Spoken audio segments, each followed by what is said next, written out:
Hello guys, welcome back to the English Education SSLC YouTube channel. നമ്മൾ കുറേ കാലങ്ങൾക്ക് ശേഷം വീണ്ടും നമ്മൾ പുതിയൊരു ഭാഗമായി എത്തിയിരിക്കുന്നതാണ്. ഇന്ന് നമ്മൾ പറയാൻ പോകും നമ്മളിവിടെ ആ ചാപ്റ്ററിന്റെ ഇന്ന് അപ്രീസിയേഷൻ ലെറ്റ്സ് റിവൈൻഡ് ഇവിടെ ഡിസ്കസ് ചെയ്യുന്ന ആദ്യത്തെ ക്വസ്റ്റ്യനിലേക്ക് പോവാം. What do you think the woman in the street really need? എന്താണ് ആ വയസ്സായ സ്ത്രീക്ക് ആവശ്യം? അതാണ് ചോദിക്കുന്നത്. അതിന്റെ answer: The women really need care, shelter, compassion and human kindness, not just money or temporary help. മനസ്സിലായിരിക്കും. നമുക്ക് സെക്കൻഡ് ക്വസ്റ്റ്യനിലേക്ക് പോവാം. How does the man respond to the woman's request? Woman പറഞ്ഞ റിക്വസ്റ്റ് മാൻ എങ്ങനെ സ്വീകരിക്കുന്നു? അവൻ എങ്ങനെ പോകുന്നു?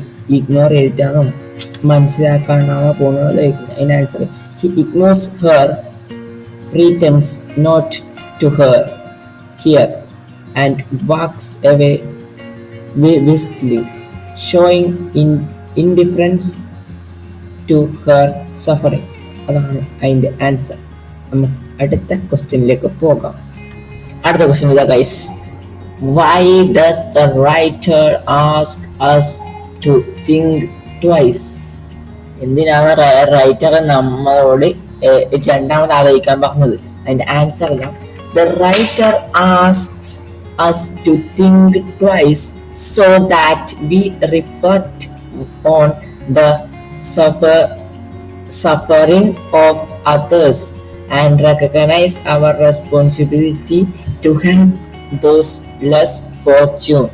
അതാണ് അതിന്റെ ആൻസർ. നമുക്ക് അടുത്ത question. Why can't the woman walk? എന്തുകൊണ്ടാണ് ആ വയസ്സായ സ്ത്രീക്ക് നടക്കാൻ സാധിക്കാത്തത്? അതാ ചോദിക്കുന്നത്. She cannot walk properly because her feet are covered with blisters caused by long wandering and hardship. അതാണ് അതിന്റെ ആൻസർ വരുന്നത്. എന്തുകൊണ്ട് ആ വയസ്സായ സ്ത്രീയുടെ കാക്ക് കീറി പോയതുകൊണ്ടാണ് ആവാത്തത്.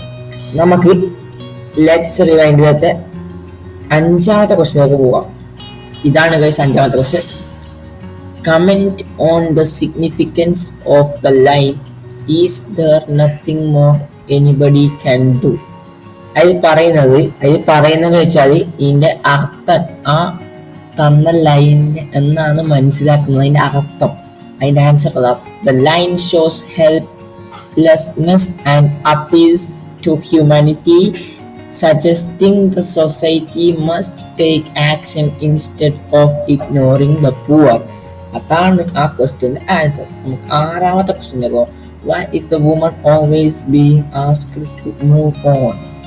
എന്തുകൊണ്ടാണ് വുമണിനോട് മുന്നോട്ട് പോകാൻ പറയുന്നത്? മുന്നിലോട്ട് പോയിട്ട് സൊസൈറ്റിക്ക് അവ വേണ്ടായിട്ടാണ്. അപ്പൊ നമുക്ക് ആൻസറിലേക്ക് പോകാം. She is asked to move on because society sees her as unwanted and she doesn't fit in, so she is pushed away from every place she goes. അതാണ് അതിന്റെ ആൻസർ. നമുക്ക് 7, 8 ഇനി 2 ക്വസ്റ്റ്യൻ കൂടി കഴിഞ്ഞാൽ നമുക്ക് അപ്രീസിയേഷനിലേക്ക് പോവാം. അടുത്ത ഏഴാമത്തെ ക്വസ്റ്റ്യൻ. അടുത്ത ക്വസ്റ്റ്യൻ ഇതാണ്. Do you think the woman shows Perseverance? Give reason.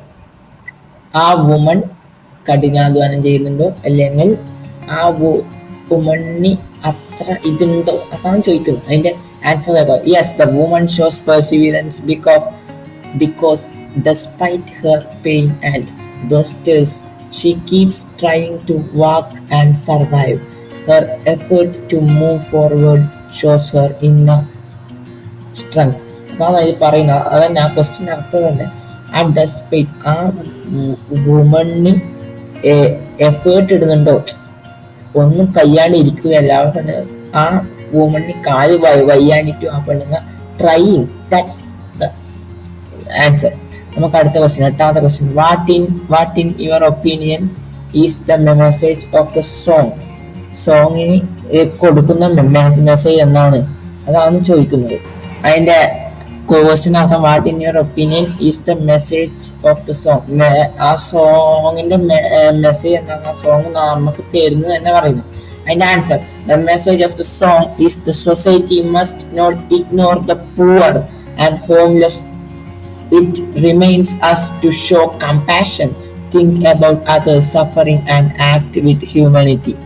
നമ്മ പാവപ്പെട്ടവരെ പുറത്താക്കരുത്, നമ്മ കൂടെ ചേർക്കണം. അതാണ് ആ ക്വസ്റ്റ്യൻ പറയാം. നമുക്ക് അടുത്ത ക്വസ്റ്റ്യനിലേക്ക് പെട്ടെന്ന് പോകാം. അടുത്ത ക്വസ്റ്റ്യൻ എന്ന് പറഞ്ഞാൽ അപ്രീസിയേഷൻ ആണ്. ഇനി ക്വസ്റ്റ്യൻ അല്ല, ആക്ടിവിറ്റി. മൂന്നാമത്തെ ആക്ടിവിറ്റിയാണ് നമ്മൾ അടുത്തത് ചെയ്യാൻ പോകുന്നത്. അപ്രീസിയേഷന്റെ പോയറ്റിക് ഡിവൈസസ് ഞാൻ വായിക്കാം. ബാക്കി ഞാൻ ജസ്റ്റ് അവിടെ കൊടുക്കാൻ നിങ്ങൾ നോക്കി നിങ്ങൾ പോസ്റ്റ് എഴുതിയെടുത്തോ. Irony. The title and cause create a strong sense of verbal irony. What is paradise for the man is actually a struggle for the homeless woman, revealing the different realities that coexist within the same space. അടുത്തത് imaginary. The lyrics use simple straight imaginary to evoke sympathy for the woman. It's quote, "However, to sleep blisters on the soles of her feet." This contrasts with the implied comfort of passing man. അടുത്തത് metaphor നോക്കാം. The situation is a powerful metaphor for the society's larger neglect of its most valuable members. Collins uses the small personal interactions to represent a much broader social problem. ഇതാണ് ഈയത്തെ irony imaginary metaphor. പിന്നെ കൊടുക്കാണ്ട് ഞാൻ ആവുന്ന കൊടുത്തിന്.